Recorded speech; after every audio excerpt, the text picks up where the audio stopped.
찬양합니다. 우리 주님의 은혜와 평강이 넘치기를 빕니다. 아유, 지난주에 정말 비가 많이 왔죠. 그래도 우리가 오늘 함께 이렇게 모일 수 있어서 감사가 됩니다. 제가 처음 교회 생활 시작할 때에 많이 들었던 이야기가 있어요. 신앙생활을 잘 하려면은 교회 정기 집회에 꾸준히 잘 참석해야 된다. 그러면서 이런 예화를 자주 들었어요. 어떤 사람이, 어떤 형제가 교회를 계속 집회를 빠지는 거예요. 그래서 이제 그 형제님에게 권면하기 위해서 찾아갔습니다. 마침 겨울에 이렇게 이 벽난로에, 우리나라가 아닌가 봐요, 벽난로에 이렇게 장작더미를 불을 태우고 있었는데, 이제 그 형제가 알았죠. 왜 자기를 찾아왔는지, 교회 잘 나오라는 걸 뭔지 알았죠. 이제 거기 가가지고 뭐 굳이 내가 그렇게 정기 집회 잘 갈 필요 있습니까? 내 혼자 개인적으로 신앙생활 잘 하고 있다고. 그러니까 이제 권면하러 가셨던 분이 그 장작더미에서 장작개비를 하나 꺼냈어요. 꺼내가지고 밖에 놔두었습니다. 어떻게 됐을까요? 그 안에 모여있는 장작들은 활활 잘 타는데 꺼내놓은 장작개비는 조금 있으니까 꺼져버리더라는 거예요. 그래서 제가 처음 신앙생활 할 때 들었던 이야기라서 오래 기억이 납니다. 그래서 우리가 자주 모이고 정기 집회를 소중히 여기고 그렇게 할 때에 우리의 신앙도 함께 불타오른다 하는 교훈이 아직도 남아 있습니다. 오늘 우리가 에스라 3장에 들어왔습니다. 3장 1절에 보면 이스라엘 자손이 각자의 성읍에 살았더니 일곱째 달에 이르러 일제히 예루살렘에 모인지라. 일제히 모였다. 그래서 이 일제히라는 본래 의미는 한 사람같이 이렇게 일제히 모였다는 것입니다. 우리가 지금 에스라서를 보고 있습니다. 1장에 골에서 칙령이 나옵니다. 그래서 하나님께서 사람들을 감동하게 하셔서 성전을 짓게 하시죠. 그 다음에 2장에 보면 명단이 나옵니다. 돌아온 사람들의 명단. 이제 3장에 들어가면 이제 성전을 지어야 되는데, 그러면 어떻게 해야 되느냐? 모여야 된다는 것입니다. 모여야 하나님의 일을 할 수가 있다는 거죠. 그래서 그들이 일제히 예루살렘에 모였다 하는 것입니다. 언제 모였느냐? 1절에 보니까 일곱째 달에 이르러 이렇게 되어 있죠. 이제 우리식으로 보면 9월에서 10월 사이입니다. 이 일곱째 달은 이스라엘의 이 절기들이 모여 있습니다. 그래서 7월 1일은 나팔절이 있고, 7월 10일은 대속제일, 또 7월 15일부터 또 22일까지는 초막절이 있습니다. 그래서 여기 4절에 보니까 기록된 규례대로 초막절을 지켜 이렇게 나오죠. 그래서 7월에는 특별히 이 절기들이 모여 있습니다. 그래서 유다 백성들이 이제 페르시아에서 돌아와서 일단은 여기서 살 수 있도록 뭐 집도 짓고 이렇게 했겠죠. 그 다음에 일곱째 달에 이르러 일제히 예루살렘에 모였습니다. 근데 이 에스라 3장은 정말 감격이 넘치는 장입니다. 우리는 지금 이렇게 남의 이야기처럼 읽고 있지만 이 당시 사람들에게는 지금 이 에스라 3장이 정말 감격의 순간들이 계속 지나갑니다. 자, 우리 신명기 16장을 보시면은 신명기 앞에 16장 15절부터 볼까요? 16장 15절, 15절에서 17절까지 같이 한번 읽어보겠습니다. 내 하나님 여호와께서 택하신 곳에서 너는 이레 동안 내 하나님 여호와 앞에서 절기를 지키고 내 하나님 여호와께서 내 모든 소출과 내 손으로 행한 모든 일에 복 주실 것이니 너는 온전히 즐거워할지니라. 너의 가운데 모든 남자는 1년에 3번 곧 무교절과 칠칠절과 초막절에 내 하나님 여호와께서 택하신 곳으로 여호와를 배웁되 빈손으로 여호와를 배웁지 말고 각 사람이 내 하나님 여호와께서 주신 복을 따라 그 힘대로 드릴지니라. 하나님께서는 이스라엘 백성들이, 남자들이, 특히 16절 남자들이 1년에 3번 무교절, 유월절하고 같이 연결되죠. 칠칠절, 오순절과 연결됩니다. 그 다음에 초막절에 하나님 여호와께서 택하신 곳에서 하나님 만나도록 1년에 3번 남자들은 다 모이라고 그랬어요. 그런데 이제 이스라엘 유다 백성들이 우상 숭배하고 말씀에 불순종했지요. 그래서 그들이 포로로 끌려갔는 거예요. 바벨론으로 끌려갔다가 이제 70년 만에 돌아와서 이제 드디어 다시 이 신명기 16장의 말씀을 이루게 되었다는 것입니다.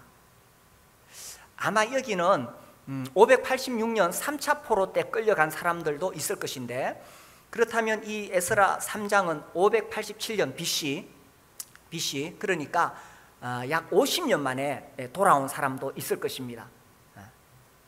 포로는 그 전부터 끌려갔지만은 3차 포로 때 끌려간 사람은 50년 만에 이렇게 돌아오게 된 거죠.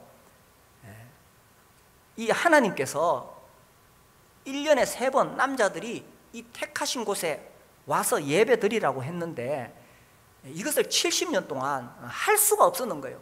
특히 BC 586년에 성전이 불타고 나서는 이렇게 할 수가 없었는 거예요. 완전히 그 땅은 비어져 있었다는 것입니다. 그런데 그들이 이제 이곳에 다시 돌아왔다. 빠른 사람은 50년 만에 돌아온 거죠. 그래서 이렇게 돌아왔을 때 그들이 얼마나 감격스럽겠냐 하는 것입니다. 우리 조상들이 범죄해서, 또 우리가 범죄해서 50년 동안, 또 70년 동안 정말 포로 생활하면서 다 잃어버렸죠.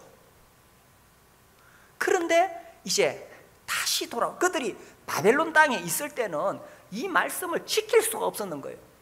그런데 이제 다시 돌아와서 이 모였을 때 그 감동은 말할 수가 없었다는 것입니다. 그리고 우리가 4절에서 봤듯이 이제 초막절을 지키고 6절에 보니까 첫날부터 번제를 드리고 이렇게 했다는 것입니다. 그래서 그들이 포로에 끌려갔다가 돌아와서 모였을 때에 자기들이 우리가 하나님의 백성들이지, 우리가 언약 공동체이지, 이것을 서로가 확인하고 하나님께서 그렇게 하라고 1년에 3번씩은 모이도록 하셨는데 포로 생활 동안에 못하다가 이제 다시 모였으니 얼마나 감격스러운 순간이었겠어요. 아무튼 하나님은 모이라고 합니다. 모여야 우리가 누군가를 알고 하나님의 백성인 것을 알고 모여야 하나님의 역사가 일어나기 때문입니다. 이 사도행전 2장 1절에 보면은 오순절 날이 이미 이르매 그들이 다 같이 한 곳에 모였더니 호련히 하늘로부터 급하고 강한 바람 같은 소리가 있어.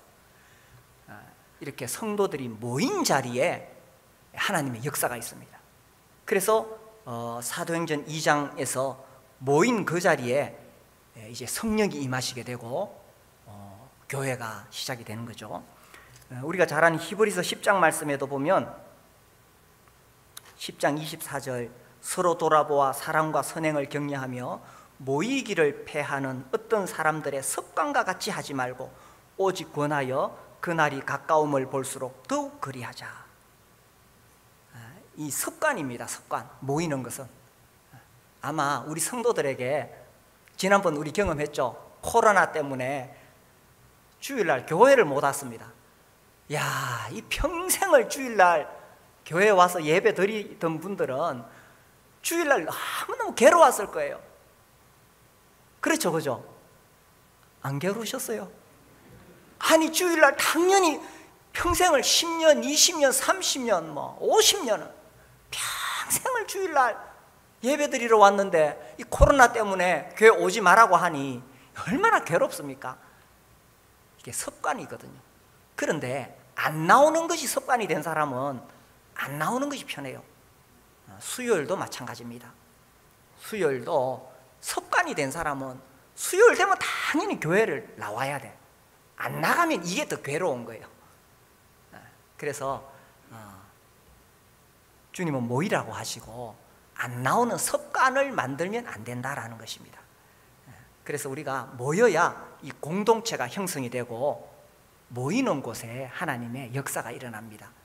그래서 목장으로 모여야 되고 수요일도 모이고 삼공부도 모이고 주일날도 모이고 또 이렇게 모일 때에 공동체가 만들어지고 모이는 곳에서 전도가 되어지고 또 우리 자녀들에게도 이 복음이 전해지게 되는 거예요. 자유주의 신학이 있어요.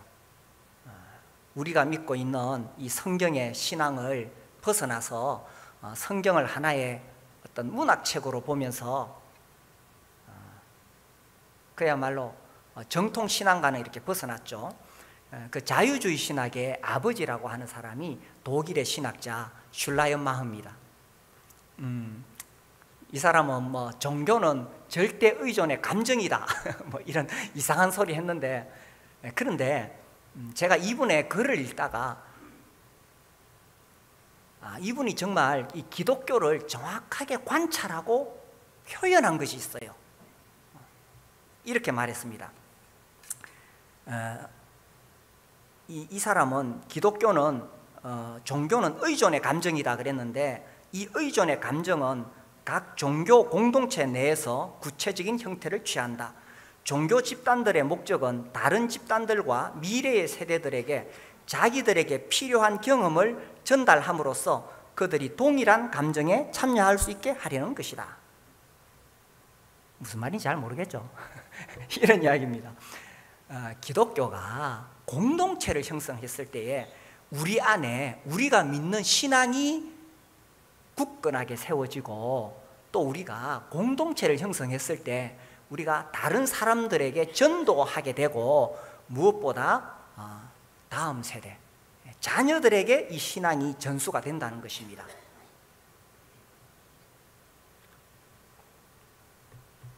나는 구원받았다 하면서 교회 생활을 안 하는 사람들이 있어요.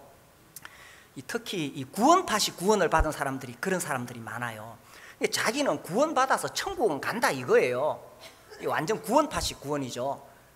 그러면서 교회에 문제가 많으니까 교회를 안 다니는데 좋아요. 그 사람 말대로 자기는 천국에 갈 수 있을지 모르지만 그 자녀들은 어떻게 되느냐? 대부분 그 자녀들은 교회를 다 떠납니다. 그리고 억지로 자리에 앉혀가지고 구원 공식 가르쳐서 입술로 고백한다 하더라도 정상적인 신앙을 하지는 못한다는 거예요. 그래서 이 교회 공동체 모이는 이 공동체가 형성이 되어져야 전도도 되고 다음 세대의 우리 자녀들에게도 전수가 된다는 것입니다. 그래서 기독교 신앙은 모이는 것을 굉장히 중요하게 생각합니다. 불교는 혼자서 깊은 산에 가서 돛 닦으면 돼요. 그런데 우리가 믿는 신앙은 그런 게 아니에요. 그래서 우리가 코로나 기간 동안에 모이지 못했을 때 얼마나 힘들었는지 모릅니다. 우리가 교회를 소중히 여긴다는 게 뭐냐? 그것이 어떻게 드러나느냐? 내가 교회를 사랑한다는 것은 교회 정기 집회에 열심히 나오는 것, 성도들과 함께 하는 것, 주일 당연한 것이고 수요일도 그렇고 목장도 그렇고 내가 이 모이기를 힘쓰는 것이 교회를 소중히 여기는 것이고, 이런 모습을 우리 자녀들이 보고 교회 당연히 가는 거야, 수요일도 가는 거야, 목장에 가는 거야, 주일날은 말할 것도 없고, 이렇게 해서 이 공동체가 형성이 되어져야 자녀들에게도 전수가 된다는 것입니다. 그래서요, 제가 갈수록 느끼는 것이 이 신앙이라는 거요, 특히 자녀들에게 성경 펴놓고 성경 공부하는 것, 이게 참 중요하지만 사실은 공동체의, 이 슐라이마흐의 주장에 의하면 공동체의 감정, 이 감정이면 우리가 말하는 그런 감정하고는 좀 다른 뜻입니다. 어쨌든 우리가 공동체 안에서 느끼는 신앙의식, 이것이 자연스럽게 우리 자녀들에게 전수가 된다는 것입니다. 그래서 이 모이는 것은 너무너무 중요하다는 거죠. 특히 우리는 목장에서 올리브 블레싱을 합니다.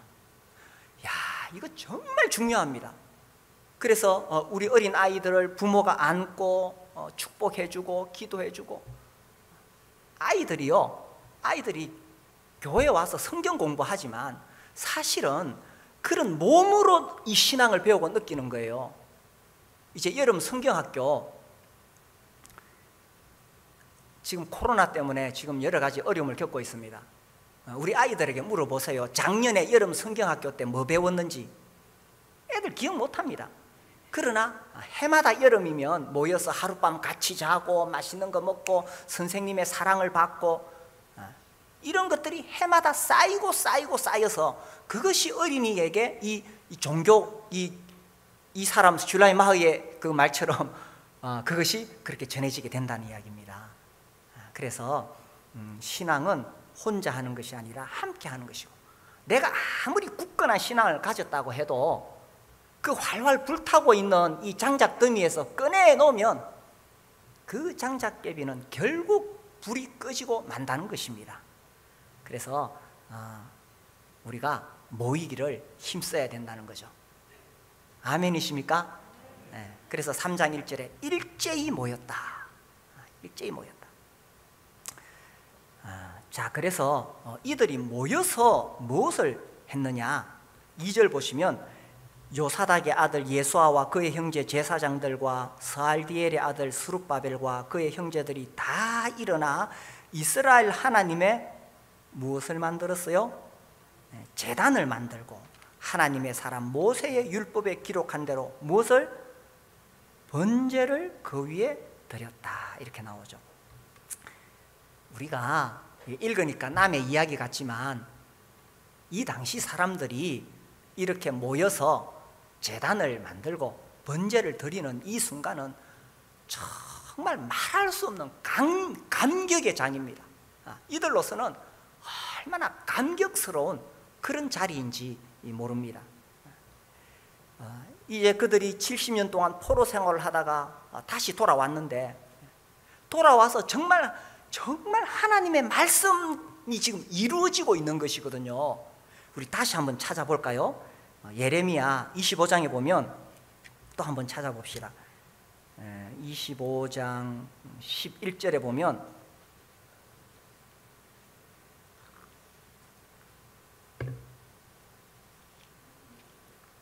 11절, 이 모든 땅이 폐허가 되어 놀랄 일이 될 것이며 이 민족들은 70년 동안 바벨론의 왕을 섬기리라.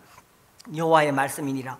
70년이 끝나면 내가 바벨론의 왕과 그의 나라와 갈대아인의 땅을 그 죄악으로 말미암아 벌하여 영원히 폐허가 되게 합니다.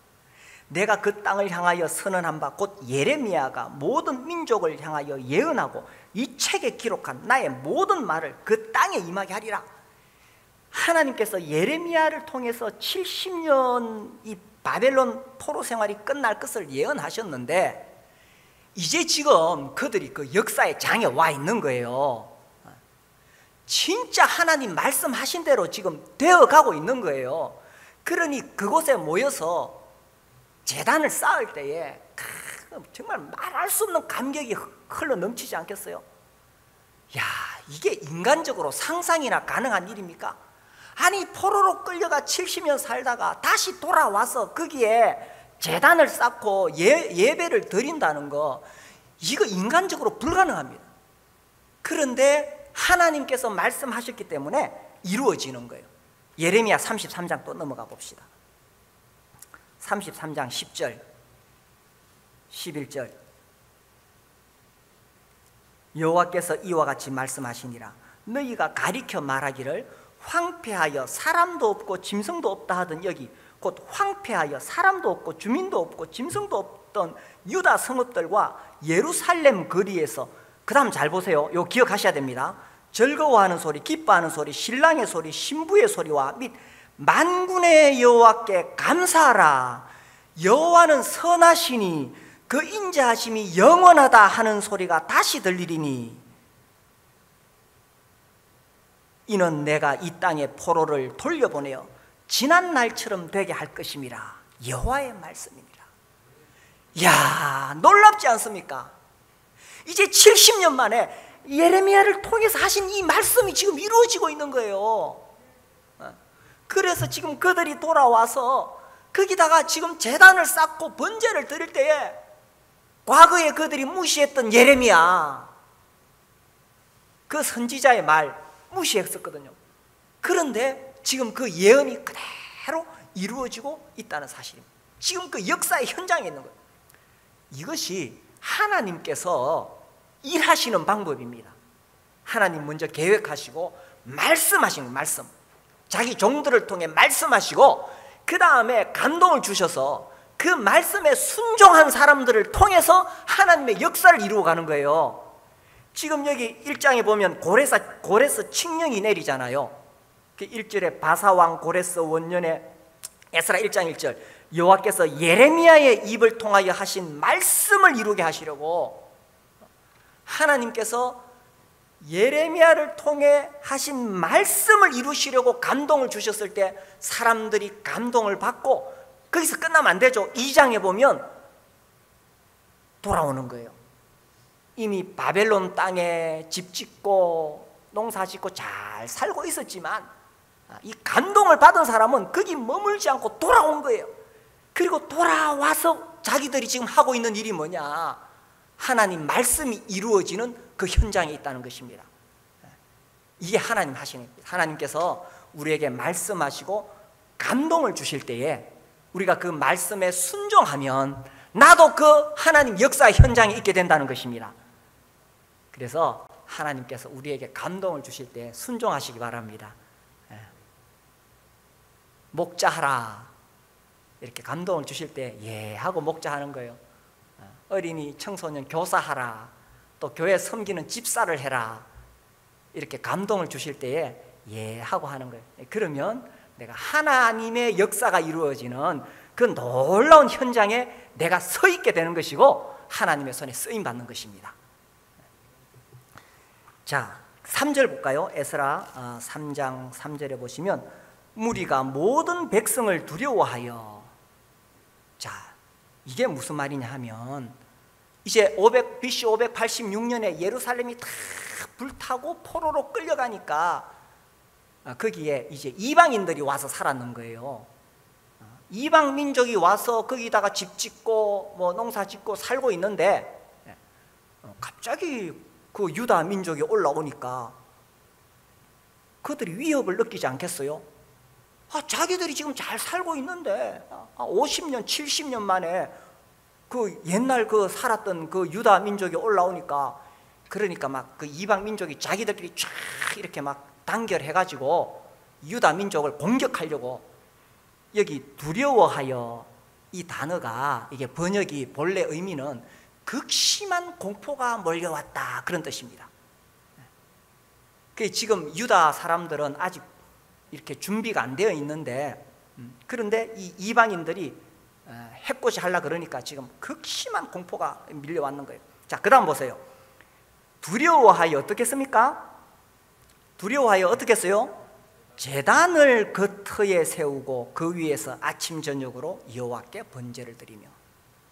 두려워하여 군대를 만들었습니까? 두려워하여 외교적인 협상에 나섰습니까? 어떻게 했어요? 제단을 세우고 번제를 드렸다는 것입니다. 우리가 인생을 살면서 우리 인생에 수많은 두려움이 있습니다. 문제들이 내 앞을 가로막고 있을 때에 우리가 두려움을 느낍니다. 그때 뭘 해야 되느냐? 우리가 어떤 인간적인 어떤 것을 조치를 하기 전에 먼저 무엇을 해야 되냐면 여기 이 원리예요. 먼저는 우리가 모여서 이 두려움을 이기는 비결, 모여서 하나님 앞에 예배를 드리는 것입니다. 자, 보세요. 이들이 모여서 제단을 쌓고 예배를 드릴 때에, 예배를 드리면 시선이 하나님을 향해서 가게 됩니다. 자, 여기 이 유다 백성들이 이 제물을 하나님께 드리며 하나님을 바라보았을 때 그들은 하나님으로부터 큰 위로와 격려와 담대함을 얻었을 것입니다. 왜 그렇겠어요? 지금 그들이 여기 바벨론 땅은 버리고 여기까지 와서 지금 있는 것은 이게 자기들이 뭐 잘나서 자기들 힘으로 한 것이 아니거든요. 이건 전적으로 하나님께서 지금 이루어 가시는 것이거든요. 하나님께서 바벨론 70년 만에 망할 것을 예언하셨잖아요. 그리고 고레스를 왕으로 세우시고 그 다음에 70년 만에 돌아올 것을 말씀하시고 그 현장의 자리에 있게 하신 분이 하나님이시잖아요.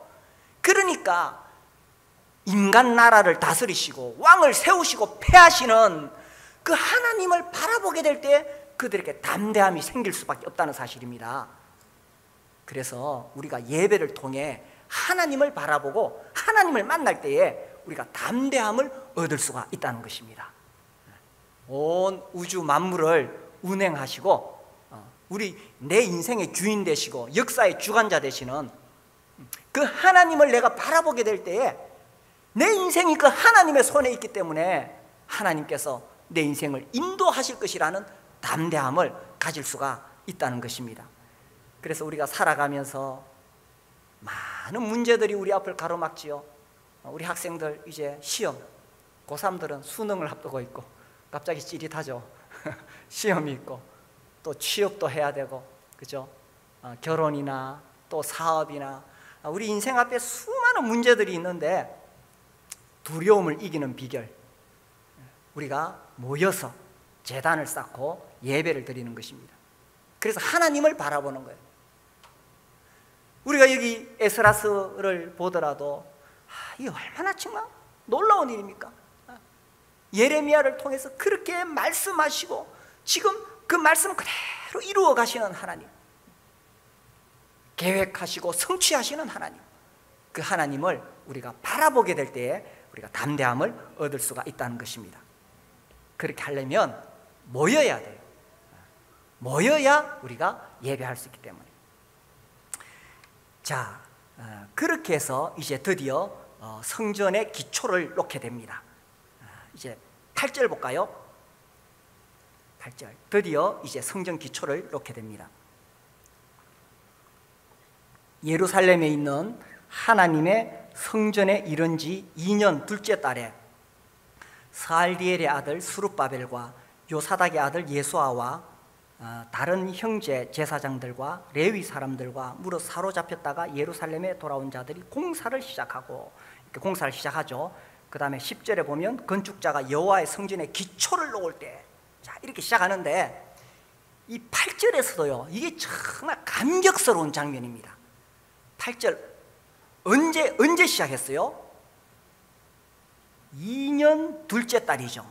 2년 둘째 달. 야, 이게 계속 제가 반복해서 말씀드립니다만은 이게 정말 놀라운 거예요. 그들이 정말 70년 포로 생활하다가 여기 돌아와서 성전을 짓는다는 것은 이건 인간적으로는 정말 불가능한 일이에요. 근데 이것이 어떻게 이렇게 이루어지느냐? 하나님께서 계획하시고 말씀하셨기 때문에. 이 일이 벌써 이 일이 있기 150년 전에 이사야를 통해서 예언이 되어 있는 거예요. 한번 볼까요? 이사야 44장. 그 뒤에 넘겨서 이사야 44장.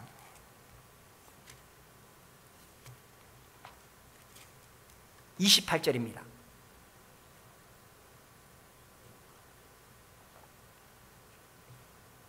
44장 28절 같이 읽겠습니다. 시작. 고레스에 대하여는 이르기를 내 목자라 그가 나의 모든 기쁨을 성취하리라 하며, 예루살렘에 대하여는 이르기를 중건되리라 하며, 성전에 대하여는 네 기초가 놓여지리라 하는 자니라. 우리 하나님이 어떤 분이시냐? 이 자유주의 신학자들은 이 예언을 인정을 안 합니다. 하나님 말씀을 인정을 안 해요. 그래서 이 성경을 하나의 문학책으로 봅니다. 그래서 이사야서도 뭐 제1 이사야, 제2 이사야, 제3 이사야 뭐 이렇게 나눕니다. 그리고 그들은 예언을 인정하지 않기 때문에 이거 다 역사가 이루어지고 나서 포로기 후기에 포로 다 돌아와서 나중에 예언처럼 그렇게 말한 것이다. 이게 자유주의 신학입니다. 그러나 또 많은 자료들은 절대 그렇지 않고 이 역사가 이루어지기 전에 예언된 것으로 그렇게 또 입증이 되고 있습니다. 자, 이사야는 150년 전에 벌써 이렇게 이야기했는 거예요. 150년 전에 예루살렘에 대하여는 이르기를 중건되리라며 성전에 대하여는 어떻게 된다고요? 네 무엇이 기초가 놓여지리라. 그래 에스라 3장 10절에 돌아오니까 건축자가 여호와의 성전에 기초를 놓을 때에, 자 보세요. 그러니까 지금 여기서 에스라 3장에서 이 첫삽을 떠는 사람들, 이 사람들은 마음이 얼마나 감격스러웠겠어요. 이건 정말 사람이 할 수 있는 일이 아니에요. 사람이 할 수 있는 일이 아니에요. 어떻게 포로로 끌려갔다가 돌아와서 이런 일을 하겠어요? 이것은 처음부터 끝까지 다 하나님께서 계획하시고 이루어 가시는 것입니다. 하나님께서 계획하시고 말씀하시고 이루어 가실 때에 부름받은 사람들이 순종하면 그 역사에 참여하는 자가 되는 것입니다. 그래서 목자가 되라, 집사가 되라, 교사가 되라. 부름받을 때에 순종하고 따라가면 이 하나님의 놀라운 역사에 참여하게 된다는 것입니다. 이 2년 둘째 달, 이 70년을 계산하는 방법이 두 가지가 있어요. 하나는 1차 포로 BC 605년에 시작해서 돌아온 해 BC 여기 이제 여기 537년이거든요.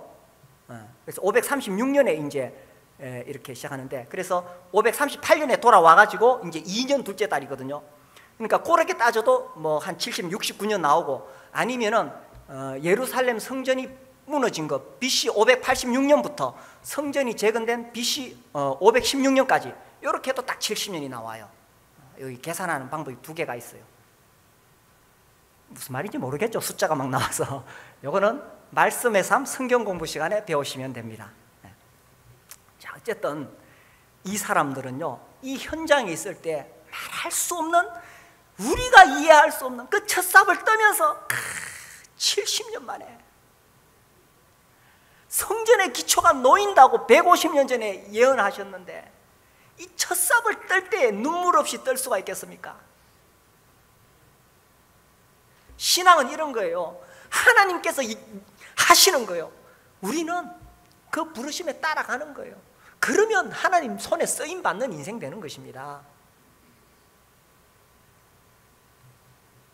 자, 이 첫삽을 뜨는데 이 사람들이 막 흥분해가지고요. 이제 9절, 10절 읽어 나가면 막 정말 요란합니다. 난리가 났습니다. 10절 보세요. 건축자가 여호와의 성전에 기초를 놓을 때에 제사장들은 예복을 입고 나팔을 들고 아삽 자손 레위 사람들은 재금을 들고 서서 이스라엘 왕 다윗의 규례대로 여호와를 찬송하되, 11절 찬양으로 화답하며 여호와께 감사하여 이르되 주는 지극히 선하심으로 그의 인자하심이 이스라엘에게 영원하시도다 하니, 모든 백성이 여호와의 성전의 기초가 놓임을 보고 여호와를 찬송하며 큰 소리로 절거해버려요. 난리 났어요. 그죠? 악기 막 두드리고 막 악기 연주하고 막 찬송하고 막. 그런데 여기 찬송 내용을 보세요. 그죠? 지극히 선하심으로 그의 인자하심이 이스라엘에게 영원하시다. 아까 제가 기억하라 그랬죠. 이런 찬송 소리가 울릴 것이라고 아까 예레미야 33장 제가 기억하라 그랬잖아요. 그 예언된 그대로 지금 역사가 이루어져 가고 있다는 것입니다.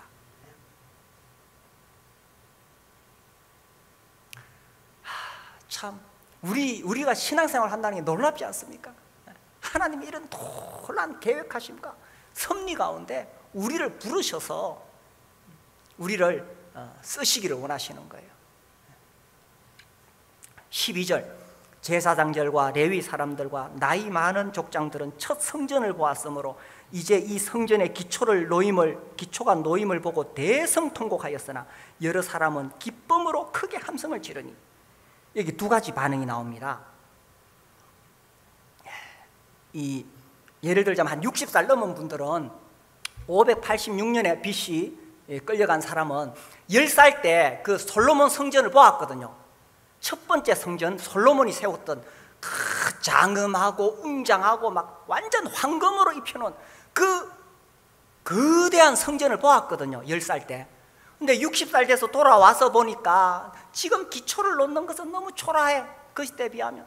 그러니까 막 대성통곡하는 거예요, 그죠? 제가 이걸 보면서 옛날 이야기하는 거 이거 참 꼰대라고 하는 거구나 이런 생각이 들었습니다. 저도 우리 청년들한테 옛날 이야기 한 번씩 자주 해요. 우리 청년 때는 수요일 날 기도에 나와가지고 수요 집회 끝나면 또 막 청년들끼리 모여서 새벽 1시, 2시까지 뜨겁게 기도하고 이랬다 막 옛날 이야기 하는 거예요, 그죠? 우리는 막 계명대학교 저기 복음화 시킨다고 옛날에 대명동 그 막 2년 동안 다니면서 막 전도하고 그 잔디밭에 둘러앉아서 무릎 꿇고 기도하고 눈물로 주여 이 영혼들을 구원하소서 하고 막 그랬었다. 다 옛날 이야기잖아요, 그죠? 꼰대 소리 듣는 거예요. 옛날에 다 좋았죠. 여기 지금 신앙생활 한 30년, 40년 하신 분들 계시죠? 50년 하신 분들 옛날 좋았죠, 그죠? 옛날에 얼마나 그 순수하고 그죠? 좋았죠, 그죠? 교회 분위기도 정말 따뜻하고 이 말씀 붙잡고 서로 교제하고 옛날 좋았죠. 그 옛날 이야기 하면 안 돼요.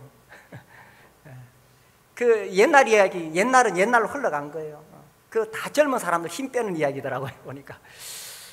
이러면서 또 옛날 이야기 또 하게 되죠, 그죠? 그러나 옛날은 다시 돌아오지 않습니다. 여기 지금 노인들이 옛날 솔로몬 성전 생각하면서 대성통곡하는데 옛날은 돌아오지 않아요.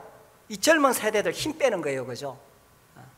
그런데 놀라운 것은 하나님은 그 시대마다 새로운 사람들을 일으켜서 새 역사를 이루어 가신다는 것입니다. 여기 지금 이 두 번째 성전, 스룹바벨 성전, 제2성전이라고 해요. 스룹바벨 성전, 요거는 첫 번째는 솔로몬 성전, 두 번째 스룹바벨 성전. 이것이 초라해 보이지만 이게 놀라운 역사의 시작이 되는 거예요. 이 성전이 노임으로 말미암아 유다 백성들이 그 성전을 중심으로 이 신앙 공동체가 형성이 되고요, 나중에 이 땅에 예수님이 오시는 거예요. 나중에 이제 헤롯 대왕이 이 성전을 확장해서 더 화려하게 짓지만 어쨌든 여기 성전이 놓였기 때문에 이스라엘 민족의 구심점이 되거든요. 그래서 그들이 거기 모여 살거든요. 그 땅에 예수님이 오시는 거예요. 그러니 이 초라한 성전의 기초가 정말 놀라운 하나님 역사의 놀라운 출발점이 된다는 것은, 그것을 생각하면 이게 절대로 우습게 볼 수 있는 것이 아니라는 것입니다. 그래서 하나님께서 과거는 과거로 지나갔고 지금은 지금대로 또 하나님의 역사가 시작이 되는 것입니다. 그래서 모여야 돼요. 어떻게 이런 일이 있을 수가 있느냐? 모여서 시작되는 거예요. 우리가 목장으로 모여야 됩니다. 목장으로 착 모여야 되고, 또 수요일도 모이고 주일도 모이고, 이제 9월 달부터 생명의 삶 새로 시작하거든요. 그때도 우리가 모여서 함께 공부해야 돼요. 나 혼자 할 수 있다, 그것이 아니라 하나님은 공동체를 세우기를 원하셨다는 것입니다. 신앙생활은 혼자 하다가 망해요. 혼자 잘났다고 돌아다니다가 망한 사람 누굽니까? 삼손. 신앙은 같이 하는 거예요. 제가 이 교회사를 읽어보다가 이 프랑스의 광야 교회에 대한 이야기를 읽었어요. 이 프랑스는 이 가톨릭 교도들에 의해서 정말 그 기독교 개신교 신자들이 이 성 바돌롬의 축일 학살 사건 이런 거 보면 막 엄청나게 많은 신자들이 죽습니다. 이 프랑스는 정말 핍박이 심했던 나라예요. 루이 14세 아시죠? 태양왕 루이 14세. 이 사람이 1685년에 폰텐블루라는 거기서 칙령을 내렸어요. 그래서 이제 가톨릭 교도가 아닌 개신교도 기독교 신자들을 박해하기 시작했습니다. 그렇게 박해했을 때에 이 기독교 신자들은 예배를 위해 비밀리에 모이곤 했다. 이들은 공터나 야산에서 밤의 어둠을 이용하여 전국적으로 수십 명 혹은 수백 명의 신자들이 정기적으로 모여 말씀을 듣고 죄를 고백하고 성찬식을 행했다. 그래서 비밀리에 그들이 건물에 못 모이니까 밤에 야산에 이렇게 모이는 거예요. 그런데 만약에 정보가 노출되면 어떡하느냐? 첩자들이 다 와서 대기하고 있다가 다 모이면 한꺼번에 탁 잡아버리는 거예요. 혹시 정보가 노출되면 정부에서 모두 체포해서 남자들은 갤리선 노예로 보내졌으며 여자들은 평생 감옥에 갇혔다. 갤리선 알죠? 이 밑에 노젓 넣은 사람들 있죠, 그죠? 영화 배너 보면 막 이렇게 노젓 넣은 사람들 나오잖아요. 목사들은 처형되었고 어린아이들은 양부모에게 맡겨져 가톨릭 신앙으로 양육되었다. 그럼에도 불구하고 신도들은 집회를 계속했다. 아니 이미 믿었으면은 집에서 자기들끼리 믿으면 되지 왜 그렇게 재산을 걸고 가족을 걸고 목숨을 걸고 모이려고 했을까요? 이 모여야 된다는 거예요. 모여야 된다는 거예요. 그래서 한 100년 동안 이 박해가 계속 이어집니다. 그래서 1787년 루이 16세가 종교의 자유를 선포할 때까지 탄압은 계속되었다. 오랜 박해 기간 동안 수천 명의 남자들이 갤리선으로 보내졌으며 비슷한 수의 여성들이 종신직역을 살았다. 그러면 좀 배신하는 사람도 있었지 않을까요? 2명의 목사가 신앙을 저버렸으나 많은 이들은 신앙을 버리기보다 죽음을 택했다. 결국 광야교회는 생존했다. 이렇게 글이 이어집니다. 만약에 그들이 박해를 두려워해서 모이지 않았으면 100년 안에 다 흩어지고 사라졌을 것입니다. 100년 동안 그 박해 가운데도 갤리선 노예가 될지라도 평생 감옥에 살지라도 자식들을 뺏길지라도 모였기 때문에 이 교회가 이 광야교회라 그랬어요. 광야의 그리스도는 이것이 그대로 유지되어 왔다는 것입니다. 결국 승리했는 거죠. 그래서 모이는 곳에 신앙이 굳건해지고 모이는 곳에 신앙이 전수되고 전해진다는 것입니다. 그래서 이제 코로나 때문에 우리가 참 많이 어려웠습니다. 지금도 마찬가지입니다.